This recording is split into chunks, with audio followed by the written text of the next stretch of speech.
Hello everyone, कैसे हैं आप सभी। उम्मीद करते हैं आप सभी स्वस्थ होंगे। आप सभी लोगों के लिए सीटेट पेपर 2 साइंस का प्रीवियस ईयर क्वेश्चन पेपर लेके आए हैं जो 20 अगस्त को हुआ था। तो चलिए शुरू करते हैं। आज का पहला प्रश्न है, निम्नलिखित कथनों को पढ़िए तथा सही विकल्प का चयन कीजिए।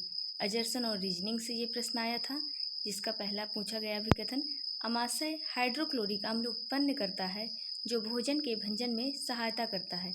उसका रीजन क्या दिया गया है? तर्क, पाचन रसों को क्रिया करने के लिए अम्लीय माध्यम की आवश्यकता होती है। चलिए ऑप्शन देख लेते हैं। पहला ऑप्शन है ए सही है परंतु आर गलत है। सेकंड ऑप्शन है ए और आर दोनों सही हैं परंतु आर ए की सही व्याख्या नहीं है। थर्ड ऑप्शन है ए गलत है परंतु आर सही है। फोर्थ ऑप्शन है ए और आर दोनों सही है तथा आर ए की सही व्याख्या कर रहा है। तो हमारा जो राइट आंसर हो जाएगा वो राइट आंसर 4 हो जाएगा। ए और आर दोनों सही है तथा आर ए की सही व्याख्या कर रहा है। अब नेक्स्ट क्वेश्चन पे चलते हैं।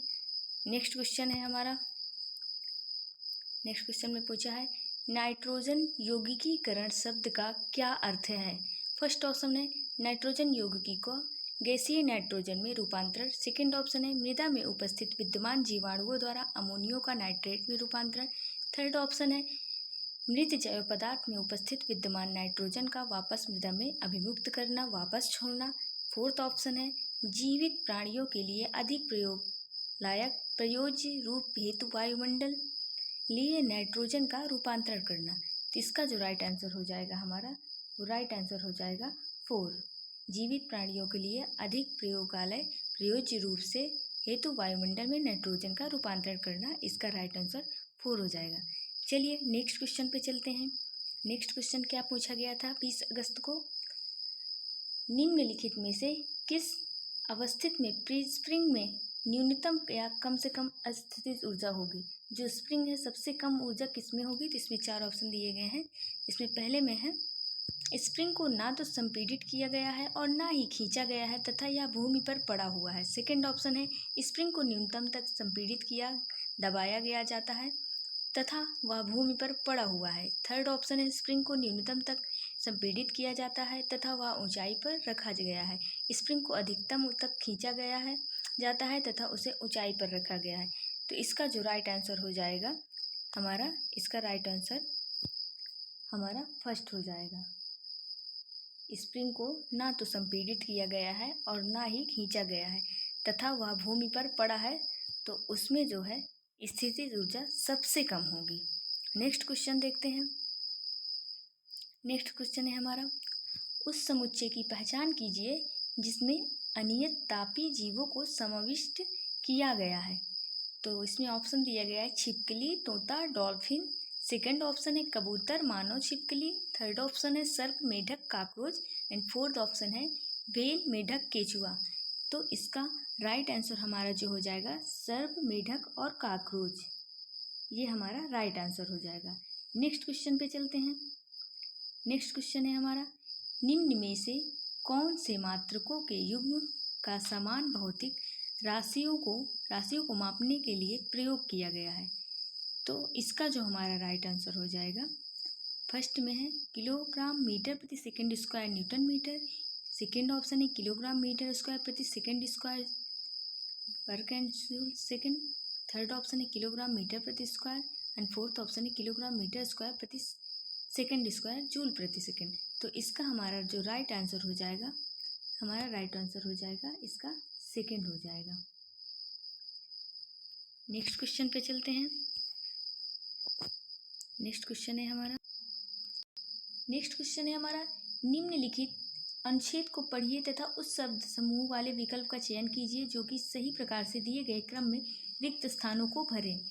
दिया गया है, निषेचन के समय पिता के शुक्राणु और माता के अंडाणु संलयित होकर डब्लू बनाते हैं जो कि बारंबार विभाजित होकर कोशिका के गोले में बदल जाता है।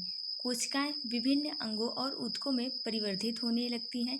इस विकसित होती हैं संरचना को एक्स कहते हैं जो कि वाई की दीवार में रोपित हो जाती हैं, और एक्स की वह अवस्था जिसमें सभी शारीरिक भागों की पहचान हो सके वह जेड कहलाता है। तो इसका एक प्रश्न में पूछा गया है X, W, X, Y, Z क्रमशः हैं। तो इसमें का राइट आंसर हमारा जो हो जाएगा इसका राइट आंसर हमारा हो जाएगा सेकंड, यानी युग्मनज, भ्रूण, गर्भाशय और गर्भ। पहले युग्मनज बनाता है, इसे जंग फिर भ्रूण बनता है, फिर उसके बाद गर्भाशय की दीवार पे आ जाता है जो हमारा वाई है, और जेड में जो इसको हम पूर्ण रूप से कहेंगे, शारीरिक क्रिया से पहचान करेंगे, वो गर्भ हो जाएगा।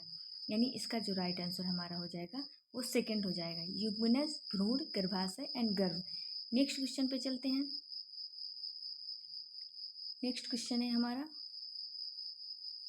निम्नलिखित अभिक्रियाओं में से कौन सी संभव नहीं है। ये रिएक्टिविटी सीरीज से सक्रियता श्रेणी से ये क्वेश्चन आया है, जिसमें सक्रियता श्रेणी से क्वेश्चन आया हुआ है, जिसमें सोडियम, पोटेशियम, रिएक्टिविटी सीरीज अगर आपको याद होगी तो ये क्वेश्चन बहुत अच्छी तरीके से सॉल्व कर सकते हैं। सबसे पहले आएगा potassium, sodium, magnesium, aluminium, zinc, iron, lead. फिर उसके बाद है हाइड्रोजन। तो ये ऊपर से नीचे की श्रेणी, सबसे नीचे हाइड्रोजन आएगा। तो जो नीचे के रहेंगे जो तत्व, वो ऊपर को विस्थापित नहीं कर सकते, और जो ऊपर से नीचे वाले को विस्थापित कर सकते हैं। तो इसमें पहले में दिया हुआ है, पहला है हमारा लेड, जो है सब सिंगल जो है आयरन है। तो आयरन लेड से ऊपर है या नीचे है? ऊपर है। तो लेड जो है आयरन को विस्थापित नहीं कर सकता। क्वेश्चन में पूछा गया है निम्नलिखित अभिक्रिया में से कौन सी संभव नहीं है। तो इसको तो संभव है, यानी आयरन जो है लेड को विस्थापित कर देगा। तो ये हमारा आंसर सही नहीं होगा। सेकंड दिया है एल्युमिनियम, कॉपर को। तो हाइड्रोजन के नीचे, उसके नीचे जाएंगे तो हाइड्रोजन के बाद कॉपर आएगा। तो फिर इसमें भी जो कॉपर है, एल्युमिनियम जो है कॉपर को विस्थापित कर देगा, क्योंकि एल्युमिनियम से बाद में आता है। फिर उसके बाद थर्ड ऑप्शन है जिंक। जिंक जो है कैल्शियम, कैल्शियम ऊपर आता है, यहाँ पे सोडियम के बाद आएगा कैल्शियम, तो इसको विस्थापित कर देगा जो जिंक, लेकिन कैल्शियम को विस्थापित नहीं कर पाएगा। इसलिए हमारा जो राइट आंसर हो जाएगा वो तीसरा हो जाएगा, यानी ये हमारा सही आंसर है। और मैग्नीशियम जो है जिंक को विस्थापित कर देगा, क्योंकि रिएक्टिविटी सीरीज में मैग्नीशियम जो है हमारा ऊपर आता है, जो जिंक को विस्थापित कर सकता है। तो ये तो सही हो जाएगा। तो जिसका इसका राइट आंसर हमारा हो जाएगा वो यही हो जाएगा, थर्ड ऑप्शन। नेक्स्ट क्वेश्चन पे चलते हैं। नेक्स्ट क्वेश्चन है हमारा, निम्नलिखित में से कौन से ग्राफ सीधी रेखाएं या ऋजु रेखाएं हैं। तो पहला ऑप्शन है विराम अवस्था में पिंड वस्तु का दूरी समय ग्राफ। सेकंड ऑप्शन है एक समान त्वरण के साथ गतिमान पिंड पर पिंड वस्तु का वेग समय ग्राफ। थर्ड ऑप्शन है एक समान त्वरण के साथ गतिमान पिंड वस्तु का दूरी समय ग्राफ। एंड फोर्थ ऑप्शन है विराम अवस्थित पिंड स्थापिंड में वस्तु का वेग समय ग्राफ। सही विकल्प का चयन कीजिए। तो इसमें ऑप्शन दिया है ए, बी और डी। सेकंड ऑप्शन है A, B, C and third option है सी और डी एंड फोर्थ ऑप्शन है ए और बी। तो इसका आंसर जो हमारा राइट आंसर हो जाएगा वो ए, बी, सी तीनों हो जाएगा। ए, बी, डी हो जाएगा। एक समान त्वरण के साथ गतिमान पिंड वस्तु की दूरी समय ग्राफ ये नहीं होगा, बाकी ए, बी और डी ये हमारा राइट आंसर हो जाएगा। तो हमारा राइट आंसर एक पहला हो जाएगा। नेक्स्ट क्वेश्चन पे चलते हैं। नेक्स्ट क्वेश्चन है हमारा, इसमें दिया गया है चार द्रवों ए, बी, सी और डी के घनत्व नीचे दिए गए हैं। द्रव और घनत्व दोनों दिए गए हैं। ए में दिया है 785 घनत्व, बी में दिया 820 घनत्व किलोग्राम घनत्व, और सी में दिया है 924 एंड लास्ट में दिया है डी में 1020। तो इसमें पूछा गया इस सूचना के आधार पर निम्नलिखित में से सही कथन की पहचान करिए। तो सही कथन में इसको हमको बताना है, सही आंसर इसमें से क्या होगा। पूछा है उसने, एक बिंब जो द्रव सी में तैरता है वह द्रव ए में भी तैरेगा, तैर सकता है और नहीं भी। एक बिंब जो द्रव ए में तैरता है वह द्रव बी में भी तैर सकता है और नहीं भी। एक बिंब जो द्रव बी में तैरता है वह एक निश्चित रूप से द्रव ए में भी तैरेगा। एक बिंब जो द्रव सी में तैरता है वह निश्चित रूप से द्रव बी में तैरेगा। तो हमारा जो इसका राइट आंसर हो जाएगा, एक बीम जो सी में तैरेगा, वो ए में तैर भी सकता है और नहीं भी, ए में तैर भी सकता है और नहीं भी। अगर इसमें इससे कम हुआ तो तैर जाएगा, अगर इससे ज़्यादा हुआ घनत्व 785 से ज़्यादा हुआ तो नहीं तैरेगा। इसका जो राइट आंसर हो जाएगा वो पहला हो जाएगा हमारा। नेक्स्ट क्वेश्चन पे चलता है। नेक्स्ट क्वेश्चन है हमारा, निम्नलिखित कथनों को पढ़िए तथा सही विकल्प का चयन कीजिए। अजरसन रीजनिंग से ये भी क्वेश्चन आया हुआ है, जिसका अभिकथन पूछा गया है। विद्युत धारा एक सदिश राशि है, और उसका रीज़न क्या दिया गया है। विद्युत धारा वह राशि है जिसके परिणाम के साथ साथ दिशा भी होती है। ऑप्शन है ए सही है परंतु आर गलत है। सेकंड ऑप्शन है ए और आर दोनों सही है परंतु आर ए की सही व्याख्या नहीं कर रहा है। थर्ड ऑप्शन है ए गलत है परंतु आर सही है। एंड फोर्थ ऑप्शन है ए और आर दोनों सही है तथा आर ए की सही व्याख्या है। तो इसका जो हमारा राइट आंसर हो जाएगा, हमारा राइट आंसर इसका हो जाएगा ए गलत परंतु आर सही। ये अपवाद क्वेश्चन है। जैसे विद्युत धारा एक सदिश राशि है, ये लेकिन अदिश राशि है। इसकी परिमाण और दिशा दोनों होती है। हमने पढ़ा है जो सदिश राशियाँ होती हैं उसके परिमाण और दिशा के आधार पर वो सदिश राशियाँ होती हैं, लेकिन जो अदिश राशियाँ होती हैं उसमें दिशा नहीं होती, सिर्फ परिमाण होता है। तो विद्युत धारा सदिश राशि नहीं है तो अदिश राशि, लेकिन इसके परिमाण के साथ साथ दिशा भी होती है। इस क्वेश्चन इसीलिए घुमा के पूछा गया कि बच्चे कंफ्यूज हों। तो अब इसका जो हमारा राइट आंसर हो जाएगा वो थर्ड हो जाएगा। इसका राइट आंसर ए गलत है परंतु आर जो है वो सही है, यानी ये परिमाण और दिशा इसमें दोनों होती है। ये सदिश राशि नहीं है बल्कि ये अदिश राशि है। नेक्स्ट क्वेश्चन पे चलते हैं। नेक्स्ट क्वेश्चन है हमारा 71। निम्नलिखित में से किन कोशिका अंगकों में स्वयं का डीएनए अंतर्विष्ट है। तो लवक में है यानी प्लास्टिड, सूत्रकणिका यानी माइटोकॉन्ड्रिया, थर्ड में नाभिक न्यूक्लियस यानी, और फोर्थ है रिक्तिका। तो इसका जो हमारा राइट आंसर हो जाएगा ए बी सी हो जाएगा या सी डी हो जाएगा या बी सी हो जाएगा या ए बी डी हो जाएगा। तो इसका जो हमारा राइट आंसर हो जाएगा वो ए बी सी हो जाएगा, यानी लवक, सूत्रकणिका और नाभिक तीनों में स्वयं के डीएनए अंतर्विष्ट होते हैं, परंतु जो वैक्यूल्स होते हैं, जो रिक्तिका होती है उसमें नहीं होता। तो इसलिए इसका जो राइट आंसर हो जाएगा थर्ड हो जाएगा। नेक्स्ट क्वेश्चन पे चलते हैं। नेक्स्ट क्वेश्चन है हमारा निम्नलिखित में से कौन सा कथन जीवित जीवों की कोशिकाओं के संबंध में सही है। सभी सूक्ष्मदर्शी सूक्ष्म होते हैं तथा इन्हें नग्न आंखों से नहीं देखा जा सकता। सभी की कोशिका भित्ति होती है, सभी की केंद्रीय झिल्ली होती है, सभी की कोशिका झिल्ली होती है।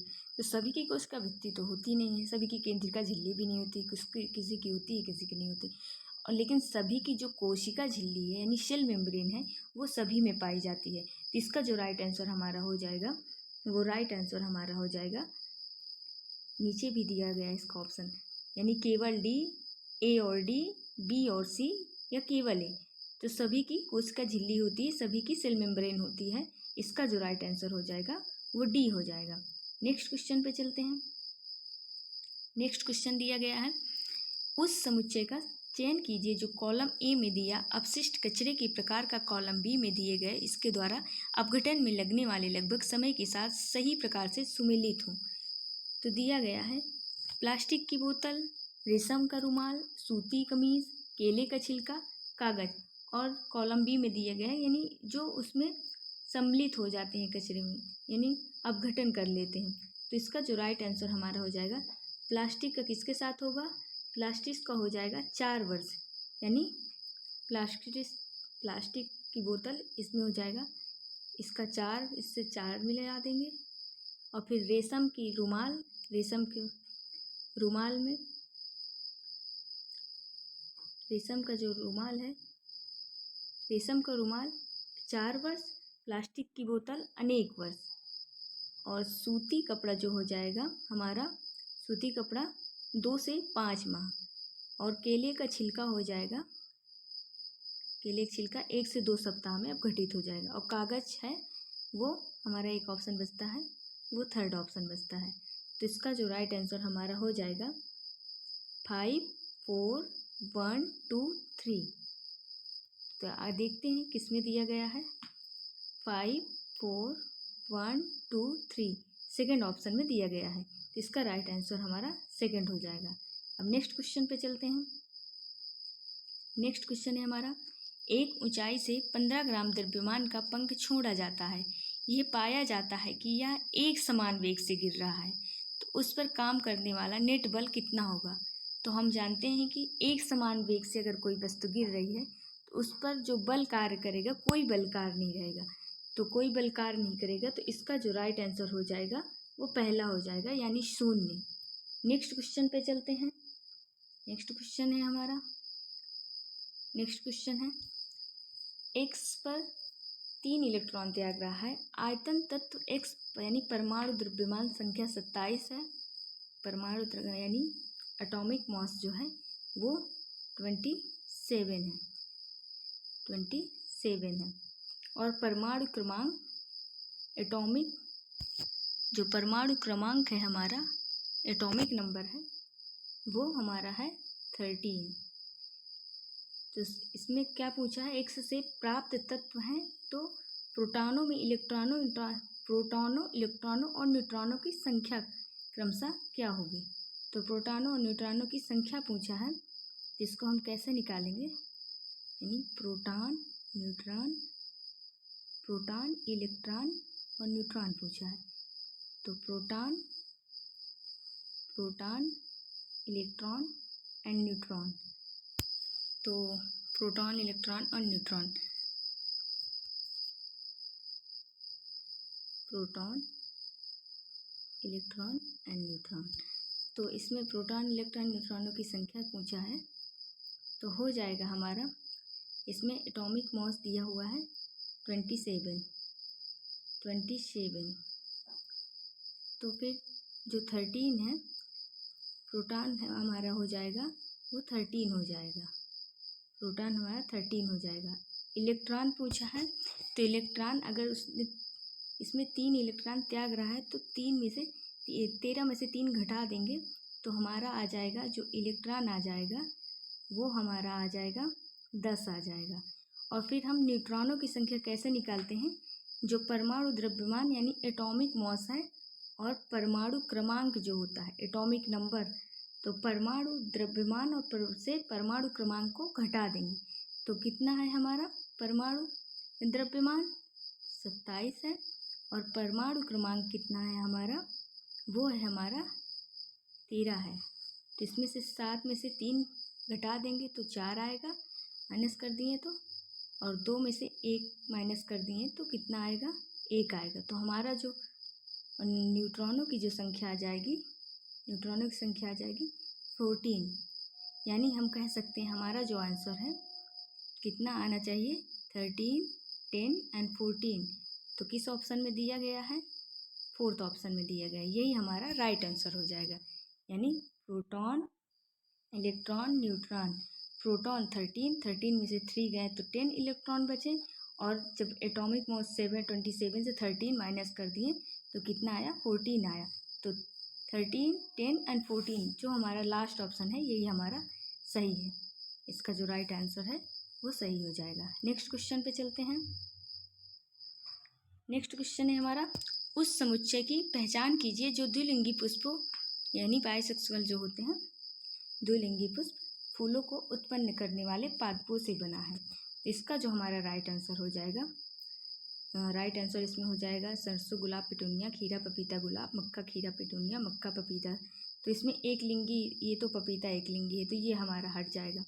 और फिर इसमें भी पपीता दिया हुआ, ये भी हट जाएगा, कैंसिल हो जाएगा। इसमें खीरा दिया हुआ है, ये भी हमारा हट जाएगा। तो हमारा जो राइट आंसर हो जाएगा वो सेकंड हो जाएगा, सरसों, गुलाब, पिटूनिया, ये हमारा राइट आंसर हो जाएगा। नेक्स्ट क्वेश्चन पे चलते हैं।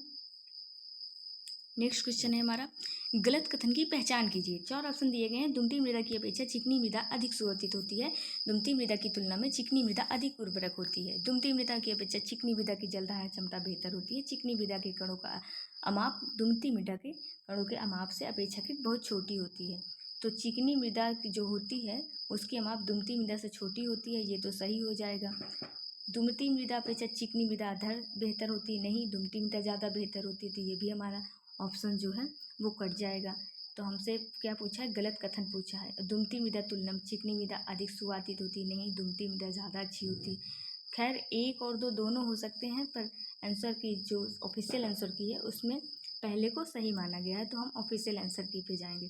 तो इसके अनुसार, ऑफिशियल आंसर की के अनुसार हमारा जो सही हो जाएगा उत्तर वो पहला हो जाएगा।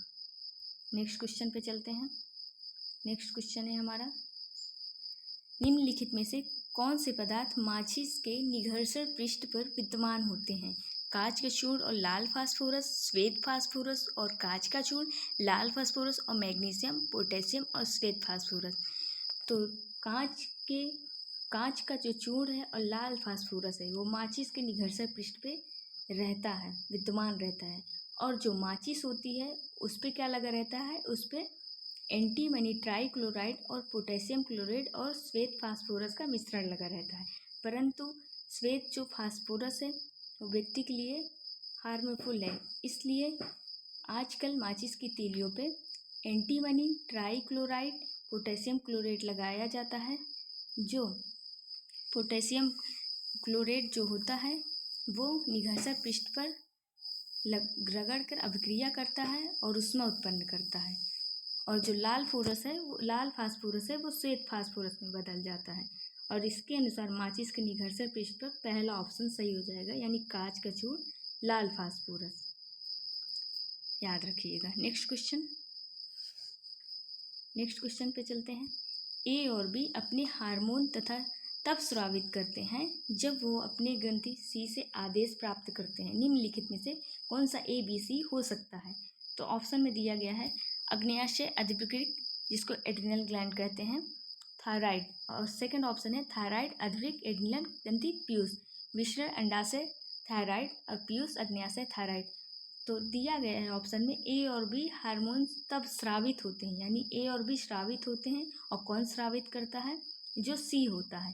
तो स्रावित किसके द्वारा होगा? इसमें ऑप्शन दिया गया है, इसके अनुसार ये ऑप्शन हो जाएगा थायराइड अधिवृक्क पीयूष स्रावित करेगा, ये तो होगा नहीं, कट जाएगा, ये भी नहीं होगा, तो ये सेकंड ऑप्शन सही है।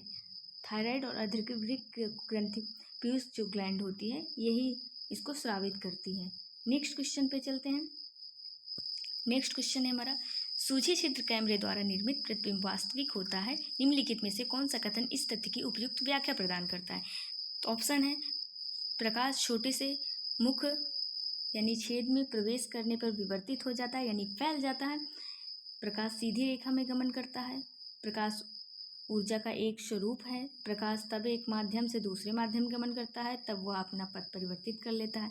तो इसका हमारा जो राइट आंसर हो जाएगा वो सेकंड राइट आंसर हो जाएगा, यानी प्रकाश जो है वो सीधी रेखा में गमन करता है। नेक्स्ट क्वेश्चन पे चलते हैं। नेक्स्ट क्वेश्चन है हमारा, नेक्स्ट क्वेश्चन है निम्नलिखित में से मुक्त उत्तर प्रश्न की पहचान कीजिए। पहला ऑप्शन है मानव सेल्यूलोज को क्यों नहीं पचा सकते। सेकंड ऑप्शन है सेल्यूलोज किससे बना होता है। थर्ड ऑप्शन है क्या होगा यदि मानव सेल्यूलोज को पचा सके। फोर्थ ऑप्शन है 5 ऐसे जीवों के नाम बताइए जो कि सेल्यूलोज को पचा सके। तो मुक्त उत्तर है जिसमें एक से अधिक उत्तर हो, और क्लोज उत्तर वो होंगे, बंद उत्तर, जिसमें केवल एक ही उत्तर होते हैं। जैसे कि ताजमहल कहाँ पे है? आगरा में। ये एक उसमें ये तो बंद उत्तर होती है। इसमें मुक्त पूछा है, क्या, कब, कैसे, ऐसे क्वेश्चन पूछे जाए तो वो मुक्त उत्तर वाले होते हैं। तो इसमें थर्ड ऑप्शन सही है, क्या होगा यदि मानव सेल्यूलोज को पचा सके। तो इसका राइट ऑप्शन थर्ड हो जाएगा। नेक्स्ट क्वेश्चन पे चलते हैं। नेक्स्ट क्वेश्चन है हमारा, निम्नलिखित में से कौन से स्कूल में वर्तमान में पालन होने वाली पाठचर्या संबंधी गतिविधि के संबंध में सही है। इसके पहले एक क्वेश्चन जो करें, और ये क्वेश्चन ये पेडागोजिकल क्वेश्चन है और बाकी कंटेंट से क्वेश्चन आए हुए थे। चलिए इसको देखते हैं। निम्नलिखित में से कौन से स्कूलों में वर्तमान में पालन होने वाली पाठचर्या संबंधी गतिविधियों के संबंध में सही है। पहला ऑप्शन है प्रारंभिक कक्षाओं में के विज्ञान और गणित को एकीकृत रूप से विज्ञान एवं प्रौद्योगिकी की तरह पढ़ाया जाता है। माध्यमिक कक्षाओं में भौतिक रसायन विज्ञान एवं जीव विज्ञान को एकीकृत रूप में विज्ञान पढ़ाया जाता है। प्राथमिक कक्षाओं में विज्ञान और सामाजिक विज्ञान को एकीकृत रूप में ईवीएस की तरह पढ़ाया जाता है। ऑप्शन है बी एंड सी, ए और बी, केवल सी, केवल बी। तो हम जानते हैं जब हम लोग 1 से 5th क्लास प्राइमरी के 6 में होते हैं तो उसमें विज्ञान की कोई अलग से बुक नहीं होती, एक बल्कि ईवीएस की बुक होती है जिसमें विज्ञान, समाजीय विज्ञान सबका एकीकृत रूप रहता है। तो इसका हमारा ऑप्शन इसमें हो जाएगा जैसे सी सही है। और फिर माध्यमिक कक्षाओं में भौतिक, रसायन और जीव विज्ञान एकीकृत रूप में पढ़ाया जाता है, यानी फिजिक्स, केमिस्ट्री, बायोलॉजी तीनों एक ही रूप में पढ़ाया जाता है 10th लेवल तक अगर हम देखें तो। फिर उसके बाद जब पढ़ाते हैं तो वो बढ़ जाती हैं अलग शाखाओं में। तो इसमें पूछा गया तो कौन सा सही है, तो हमारा बी सही हो जाएगा, सी सही हो जाएगा। ए प्राथमिक जो विज्ञान गणित अलग, ये तो गलत हो जाएगा, गणित और विज्ञान को एक साथ तो पढ़ाते नहीं, इसकी अलग अलग बुक होती हैं, गणित की अलग से चलती है। तो हमारा राइट आंसर बी और सी हो जाएगा। तो हमारा जो राइट आंसर बी और सी कौन से ऑप्शन में दिया गया है, फर्स्ट ऑप्शन में दिया गया है, तो हमारा बी और सी ये राइट आंसर हो जाएगा। नेक्स्ट क्वेश्चन पे चलते हैं। नेक्स्ट क्वेश्चन है हमारा, विद्यार्थियों के एक समूह को एक ऐसी गतिविधि में संलग्न किया गया है जिसमें वे बीकर में सामान्य नल के पानी का क्वथनांक, तापमान क्वथनांक माप रहे हैं। निम्नलिखित में से इस कार्य पर उन्हें आंकने के उपयुक्त संकेतन नहीं है। निगेटिव क्वेश्चन पूछा है यानी नहीं है। थर्मामीटर के अल्पांक न्यूनतम गणना पर ध्यान देना या सुनिश्चित करना कि थर्मामीटर बीकर की दीवारों को छुए नहीं। थर्ड ऑप्शन है क्वथनांक को 100 डिग्री सेल्सियस मापना। फोर्थ ऑप्शन है थर्मामीटर को लटकाने के लिए स्टैंड का प्रयोग करना। तो हमारा जो इसमें का राइट आंसर हमारा हो जाएगा, इसमें का जो राइट आंसर हो जाएगा यह सुनिश्चित करना कि थर्मामीटर बीकर की दीवारों को ना छुए, ये थर्मामीटर। तो इसका जो हमारा राइट आंसर है थर्मामीटर के अल्पतमांक न्यूनतम गणना पर ध्यान देना। इसका जो हमारा राइट आंसर हो जाएगा वो पहला हो जाएगा, राइट आंसर सही हो जाएगा। नेक्स्ट क्वेश्चन पे चलते हैं। नेक्स्ट क्वेश्चन है हमारा, क्या पूछा गया है इसमें, निम्नलिखित में से किसको स्कूली विज्ञान पाठचर्या में सामाजिक वैज्ञानिक मामलों जैसे कि जीएम भोजन को सम्मिलित करने के लिए एक मान्य यानी वैध है कारण के रूप में शामिल नहीं किया गया है। ये भी निगेटिव क्वेश्चन पूछा गया है, इस पर ध्यान दीजिएगा। अब इसका ऑप्शन देख लेते हैं हम लोग। पहले ऑप्शन में दिया गया है तर्क वितर्क कौशल, पहले ऑप्शन में दिया गया है तर्क वितर्क कौशलों को विकसित करना। सेकंड ऑप्शन है विज्ञान की प्रकृति के संबंध में समझ बनाने में सहायक है, साक्ष्य आधारित तर्क में संलग्न रहने की इस क्षमता को विकसित करना, एक निश्चित विद्या विशेष के रूप में विज्ञान की अनुशंसा करना। तो इसका जो हमारा राइट ऑप्शन हो जाएगा वो फोर्थ हो जाएगा, एक निश्चित विद्या विशेष के रूप में विज्ञान की अनुशंसा करने में सहायक है। यही हमारा निगेटिव क्वेश्चन पूछा था, तो ये हमारा निगेटिव क्वेश्चन है। तो अब नेक्स्ट क्वेश्चन पे हम लोग चलते हैं। नेक्स्ट क्वेश्चन हमारा क्या पूछा है देखते हैं। कक्षा 8 में जीवों में श्वसन पाठ पढ़ाने के पश्चात शिक्षिका अपने विद्यार्थियों के साथ निम्नलिखित गतिविधि करती है। वे 3 परखनलियाँ लेते हैं तथा प्रत्येक के 1/4 भाग यानी 3 चौथाई भाग को जल से भर देते हैं। परखनली को ए बी सी के रूप में अंकित करते हैं। वे परखनली ए में घोंघा डाल देते हैं, परखनली बी में पादप और सी में घोंघा। तो पादप दोनों और एक जो सी में घोंघा और पादप दोनों रख देते हैं। अब आगे शिक्षिका तब विद्यार्थियों से पूछती है कि किस परखनली में कार्बन डाइऑक्साइड यानी CO2 का उच्चतम सांद्रण होगा। तो इस मामले में शिक्षिका किस प्रक्रिया कौशल का बल दे रही है। तो ऑप्शन है पूर्वानुमान, अनुमान लगाने, थर्ड ऑप्शन है मापन एंड फोर्थ ऑप्शन है प्रश्न उठाने। तो इसका जो हमारा राइट आंसर हो जाएगा वो पूर्वानुमान हो जाएगा, फर्स्ट ऑप्शन सही है। नेक्स्ट क्वेश्चन पे चलते हैं।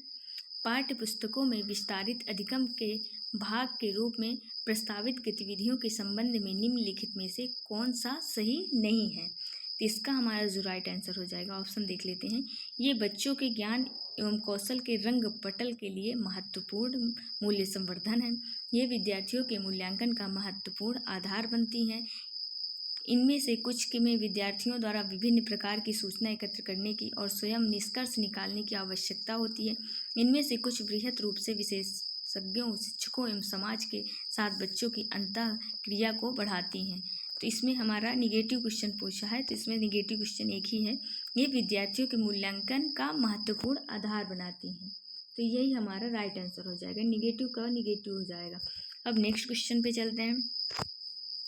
नेक्स्ट क्वेश्चन है हमारा, विज्ञान पाठचर्या की विषय वस्तु वैधता के संदर्भ में निम्नलिखित में से कौन से सामान्य परिलक्षित नहीं होते हैं। होता। ये भी जो है निगेटिव क्वेश्चन पूछा है, तो ध्यान देने की बात है। इसका ऑप्शन देख लेते हैं। सामग्री अद्यतन है, अवधारणाएं यथार्थ निरूपित हैं, कुछ शिक्षार्थियों के लिए अवधारणाओं को तुच्छ बनाया गया है। इसका ऑप्शन नेक्स्ट सही विकल्प को चयन कीजिए। नीचे भी ऑप्शन दिए गए हैं, केवल बी, केवल ए और B, A B C and fourth option में केवल ए। तो हमारा जो राइट आंसर हो जाएगा, तीनों ही हमारा इसके अंदर सम्मिलित हो जाएगा। तो हमारा निगेटिव तीनों में है, तो हमारा राइट आंसर जो हो जाएगा वो थर्ड हो जाएगा, A B and C. Next question पे हम चलते हैं। नेक्स्ट क्वेश्चन है हमारा निम्नलिखित में से किसे टीम दल यानी शिक्षण के लिए सबसे उपयुक्त तर्काधार के रूप में शामिल किया जा सकता है। तो ऑप्शन देख लेते हैं। यह पहला ऑप्शन है, यह बृहत अमाप वाली कक्षाओं के लिए एक प्रभावी रणनीति है। सेकंड ऑप्शन है, यह विविध सुविज्ञता वाले विद्यार्थियों को लाभ पहुंचाता है। थर्ड ऑप्शन है, यह आकलन के कार्य को और सरल बनाता है। एंड फोर्थ ऑप्शन है, यह विद्यार्थियों की भागीदारी में वृद्धि करने में सहायक है। तो इसका जो हमारा राइट आंसर हो जाएगा, वो राइट आंसर हमारा हो जाएगा सेकेंड, ये विविध सुविज्ञता वाले विद्यार्थियों को लाभ पहुंचाता है। ये हमारा राइट आंसर हो जाएगा। नेक्स्ट क्वेश्चन पे चलते हैं। निम्नलिखित में से कक्षा 8 के विद्यार्थियों में गोलीय दर्पणों में प्रतिबिंब रचना की अवधारणा को प्रस्तुत करने के लिए सबसे उपयुक्त गतिविधि कौन सी होगी। ऑप्शन है, विद्यार्थियों को एक समतल दर्पण में विभिन्न अवस्थितियों में अपने प्रतिबिंबों का अवलोकन करने के लिए कहा जाता है। विद्यार्थियों को चमकीले स्टील चम्मच के साथ खेलने तथा उसमें अपने प्रतिबिंब का अवलोकन करने के लिए कहा गया है। विद्यार्थियों को परावर्तन के नियम स्पष्ट किए जा गए हैं। विद्यार्थियों को वक्र दर्पणों में किरण आरेख के आरेखण की प्रक्रिया स्पष्ट की जाती है। तो इसमें सबसे बेस्ट जो ऑप्शन रहेगा उसी को हम चुनेंगे।